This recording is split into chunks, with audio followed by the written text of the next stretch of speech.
Assalamualaikum warahmatullahi wabarakatuh. Apa yang terlintas di benakmu saat mendengar nama Khadijah? Khadijah, sang perempuan teladan. Sang Ummul Mukminin merupakan sosok teladan bagi seluruh perempuan, terutama perempuan muslimah.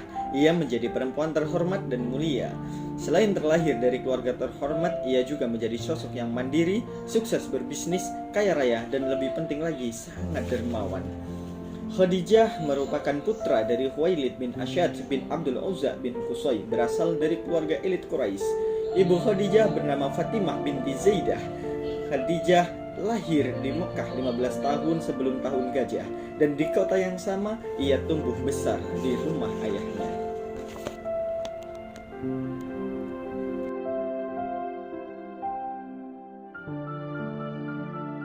Sayyidah Khadijah merupakan salah satu perempuan yang dirindukan oleh surga dengan keluhuran dan kesucian pribadi, terutama dalam mendukung secara total dakwah Rasulullah SAW selama menyebarkan agama Islam. Khadijah mempunyai posisi yang mulia di mata Allah Subhanahu wa taala. Dalam beberapa surah Al-Quran disebutkan bahwa Khadijah adalah sosok yang begitu mulia dan merelakan semua hartanya di jalan dakwah. Khadijah juga seorang wanita yang taat pada sang suami dan mau bersama-sama berjuang di jalan Allah. Atas apa yang dilakukan ini, ia dikatakan sebagai wanita yang dijamin surga oleh Allah Subhanahu wa taala. Hebatnya lagi, malaikat Jibril pernah menyampaikan salamnya kepada Rasulullah SAW untuk Khadijah dan mengatakan bahwa surga adalah tempat untuknya.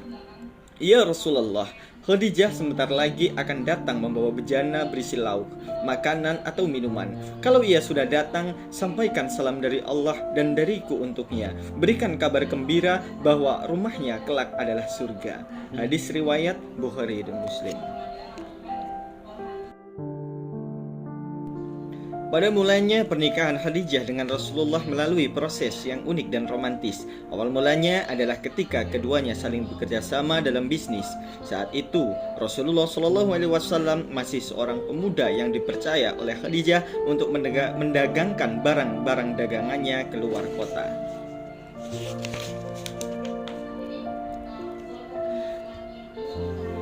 Khadijah mengutus Maisarah dan Nabi Muhammad SAW untuk berdagang di luar kota. Kemudian setelah selesai perdagangannya, tibalah mereka berdua di kota Mekah, lalu menuju ke rumah Khadijah. Selayaknya orang yang telah menjalankan amanah, Nabi Muhammad langsung memberikan laporan tentang perjalanan dagangnya kepada Khadijah. Khadijah sebagai juragan pun mendengarkan dengan seksama apa yang dilaporkan oleh Nabi Muhammad. Ternyata perjalanan dagang yang dilakukan oleh Muhammad benar-benar berhasil karena ia mampu menjual seluruh barang dagangan Khadijah dengan keuntungan hampir 2 kali lipat. Akan tetapi keberhasilan perdagangan itu justru tidak begitu menarik perhatian Khadijah. Hal yang diperhatikan adalah orang yang memberikan laporan itu sendiri. Muhammad saat itu merupakan pemuda usia 25 tahun yang mempunyai postur tubuh sedang ramping, punggungnya lebar, anggota tubuh lainnya yang proporsional, rambut dan janggutnya lebat dan hitam. Tidak terlalu lurus juga tidak keriting. Panjang rambut Nabi Muhammad SAW di masa muda mencapai pertengahan antara daun telinga dan punggungnya. Panjang janggutnya ideal, dahinya lumayan lebar, mata berbentuk oval, alis matanya lebat tampak melengkung, tetapi tidak bertaut. Hidungnya mancung, bentuk mulut yang bagus dan tidak pernah membiarkan kumisnya tumbuh lebat di atas bibir. Muhammad juga memiliki kulit putih tetapi agak kecoklatan karena setiap hari disekat oleh sinar matahari padang pasir. Akan tetapi yang menambah ketampanan alamiah adalah cahaya yang memancar dari wajah Muhammad serupa cahaya dari wajah ayahnya Abdullah. Namun yang memancar dari putranya ini tampak lebih kuat dan terang. Aura ketampanan wajahnya ini tampak pada dahi yang lebar dan sorot mata yang jernih. Melihat sosok pemuda yang sedemikian idealnya, di samping mempunyai kualitas tubuh dan ketampanan wajah yang memikat, juga mempunyai integritas dan karakter yang luhur dan mulia, Khadijah pun langsung terpesona dengan anak buahnya itu. Khadijah juga sadar bahwa meskipun dirinya sudah janda dan usianya dengan sosok laki-laki di depannya terpaut 15 tahun lebih tua, ia terlihat masih cantik. Setelah pertemuannya dengan Muhammad, hati Khadijah pun berdesir kencang. Bayangannya selalu mengarah kepada sosok pemuda berusia 20 25 tahun yang baru saja memberikan laporan soal perdagangannya.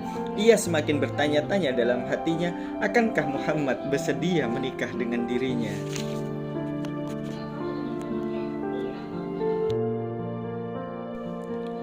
Hari demi hari Khadijah setelah itu kerap diliputi oleh harapan dan keinginan yang indah. Ia terus-menerus mengingat sosok bernama Muhammad. Perasaan yang tak karuan seringkali bergemuruh di dalam hatinya. Bagi Khadijah, kepribadian dan karakter Muhammad benar-benar istimewa. Justru karena karakter mulia Muhammad ini yang terkadang turut membuka Khadijah merasa semakin memikirkannya.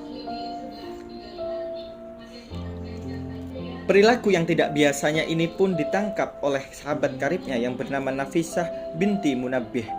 Dalam pengamatan Nafisah, Khadijah seringkali menyebut nama Muhammad dalam pembicaraannya. Melihat perilaku Khadijah ini, Nafisah lalu menyimpulkan bahwa Khadijah telah jatuh cinta pada Muhammad.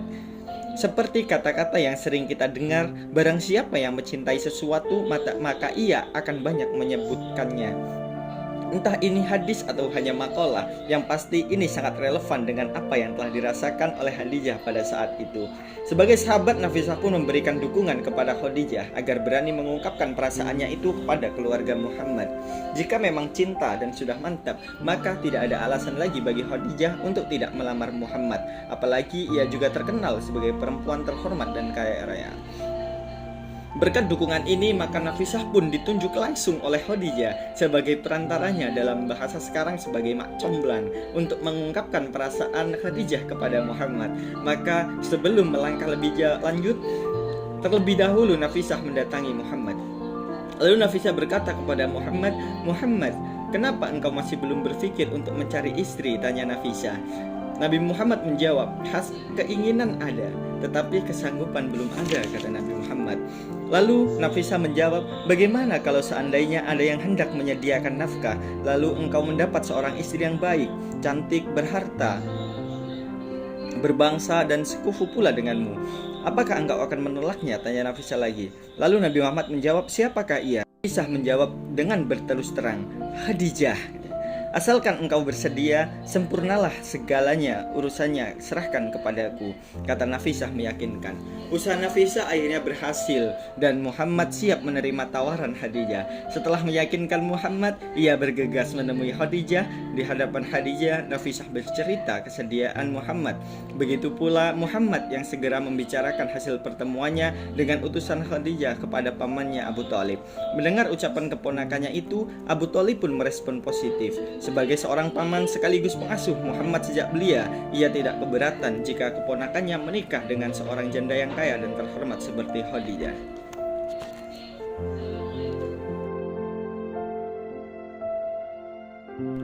Lalu keesokan harinya, Abu Thalib dan Nabi Muhammad pun pergi ke rumah Khadijah untuk mendalami persoalan yang telah dibahas dengan Nafisah, utusan Khadijah. Khadijah memang sudah menunggu-nunggu respon dari keluarga Muhammad setelah dirinya mengirimkan utusan untuk menemui Muhammad. Ketika melihat Abu Thalib tiba di rumahnya, Khadijah bergembira menyambut tamunya itu. Setelah semuanya duduk di ruang tamu, pembicaraan pun dimulai. "Hai Al-Amin, katakanlah apa keperluanmu," kata Khadijah membuka pembicaraan dengan ramah, dengan sikap merendah diri tetapi tahu harga dirinya.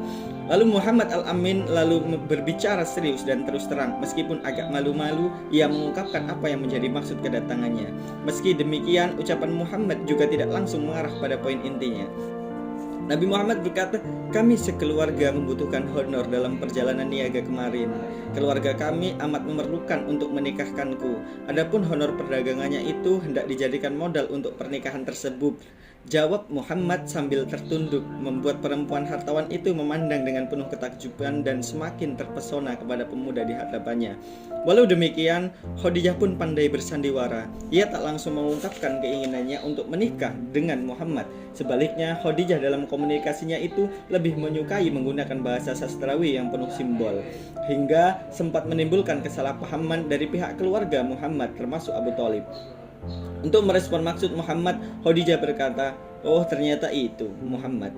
Upah itu sedikit, tidak akan mencukupi untuk biaya pernikahanmu. Tetapi kalau kamu bersedia, saya sendiri siap mencarikan calon istri bagimu. Sampai di sini Khadijah berhenti sejenak. Lalu ia meneruskan dengan tekanan suara memikat dan tetap mengandung isyarat melalui ungkapan-ungkapan bermakna. Aku hendak menikahkanmu dengan seorang perempuan bangsawan Arab. Orangnya baik, kaya, diinginkan oleh banyak raja dan pembesar Arab dan asing. Tetapi ditolaknya, kepada perempuan itulah aku hendak membawamu. Khadijah berhenti lagi, lalu ia melanjutkan, tetapi sayang ada aibnya, ia seorang janda. Kalau engkau mau, maka ia akan siap berkhidmat dan mengabdi kepadamu. Mendengar pernyataan Khadijah itu, Muhammad dan Abu Thalib terkejut bukan kepalang. Dalam batin keduanya terlintas kesalahpahaman akibat gagal menangkap komunikasi Khadijah yang penuh isyarat bahwa ternyata Khadijah tidak ingin menikah dengan Muhammad. Ia justru menawarkan perempuan lain kepada Muhammad. Ditambah lagi Muhammad merasa dibohongi oleh utusan Khadijah yang tempo hari mengatakan bahwa Khadijah ingin menikah dengannya. Namun kini Khadijah justru menawarkan perempuan lain yang sama-sama janda dan kaya. Muhammad dan Abu Thalib hanya diam 1000 bahasa. Kedua sama-sama terdiam dan terpaku pada pemikiran masing-masing. Sosok yang satu memerlukan jawaban, yang lain tak tahu apa yang mau dijawab.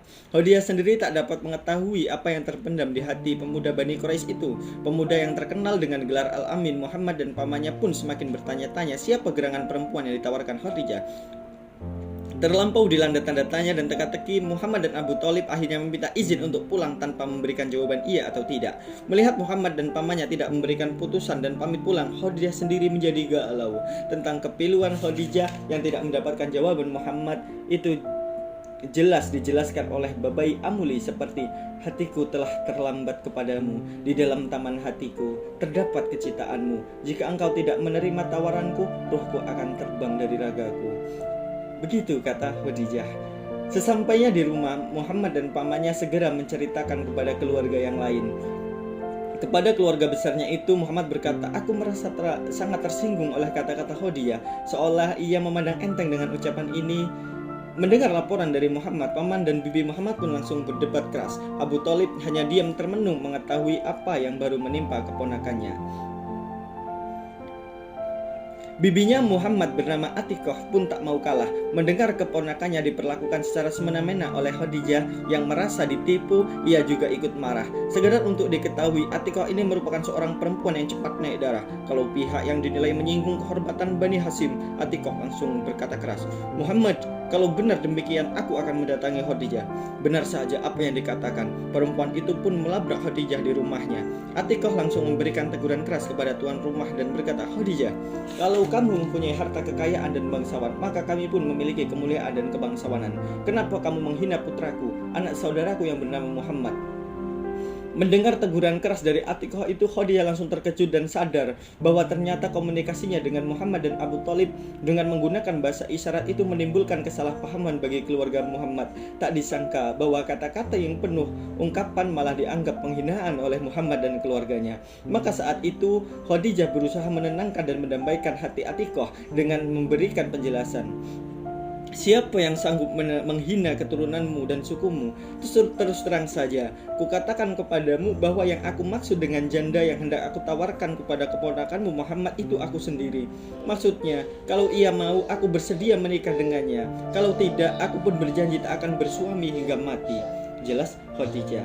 Pernyataan Khadijah yang jujur, terus terang dan tulus itu membuat Atikoh sungguh langsung terdiam. Setelahnya Atikoh pun mengakui bahwa dirinya baru tahu maksud sesungguhnya. Dari percakapan Khadijah dengan Muhammad, maka kedua perempuan bangsawan itu pun tertawa menyadari kesalahpahaman tersebut. Mereka melanjutkan percakapan yang lebih serius. Tapi Khadijah, apakah suara hatimu sudah diketahui oleh sepupumu Warokah binti Nawfal? Tanya Atikoh. Kalau belum, cobalah meminta persetujuannya, tambah Atikoh. Ya belum tahu, tapi katakanlah kepada saudaramu Abu Thalib supaya mengadakan pertemuan sederhana, jamuan minum di mana sepupuku diundang. Disitulah diadakan majelis lamaran, pinta Khadijah begitu tenang.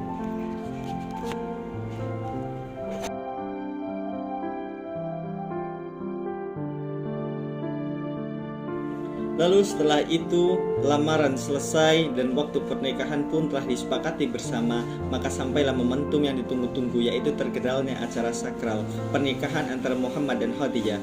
Peristiwa pernikahan Muhammad dengan Khadijah berlangsung pada hari Jumat. 2 bulan sudah kembali dari perjalanan niaga ke negeri Syam. Orang yang menjadi wali bagi Khadijah adalah paman yang bernama Amr bin Asyad.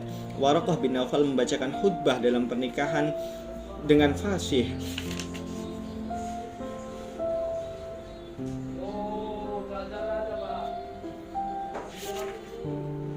Alangkah bahagianya kedua pasangan mulia itu hidup sebagai suami istri yang sekufu, sehaluan, serasi, dan secita-cita. Mereka berdua pun mulai mengarungi bahtera rumah tangga dengan penuh kasih sayang, cinta, perjuangan, dan romantisme. Kisah ketulusan dari Sayyidah Khadijah kepada Nabi Muhammad SAW terbukti ketika umat muslimin pada saat itu mengalami masa-masa pemboikotan oleh kaum kafir Quraisy.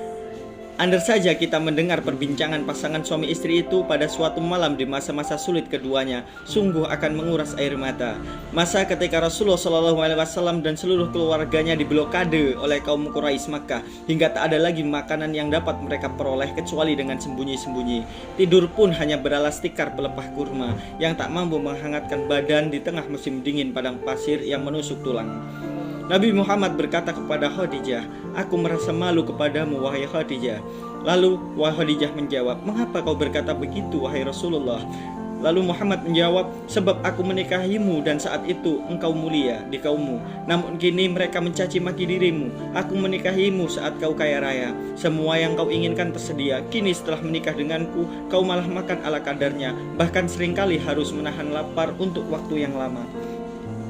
Sang istri memandang wajah suaminya itu dengan senyum dan penuh cinta. Ia seolah hendak menegaskan kepada suaminya bahwa bahagia bukan terletak pada gemilang harta atau dianggap mulia di antara kaum yang peradaban jahiliyah. Bahagianya justru ada bersama dengan sang tercinta. Bahagianya justru ketika dirinya mampu berkorban demi membela agama. Maka dengan nada lembut ia pun menjawab, "Duhai Rasulullah, hilangkanlah segala perasaan itu. Engkau harus tahu, jangankan sekedar harta, sebab seluruh tenaga, waktu, rasa, hidup dan matiku telah ku persembahkan untuk Allah dan Rasulnya." Alangkah indah dan mengagumkannya ucapan itu. Ungkapan itu cermin dari seorang istri solihah yang benar-benar dirindukan surga. Sungguh begitu tulusnya hati dan jiwa Khadijah dalam membuktikan cintanya kepada Allah dan Rasulnya, hingga pada ahli sejarah menyimpulkan kemuliaan Khadijah dengan mengatakan cinta mereka adalah legenda, perwujudan keabadian cinta dan kesejatian cinta. Semoga kita dapat meneladani mereka berkat kepribadiannya yang mulia itu. Tak heran jika Khadijah disebut-sebut Rasulullah sebagai salah satu perempuan yang dirindukan surga.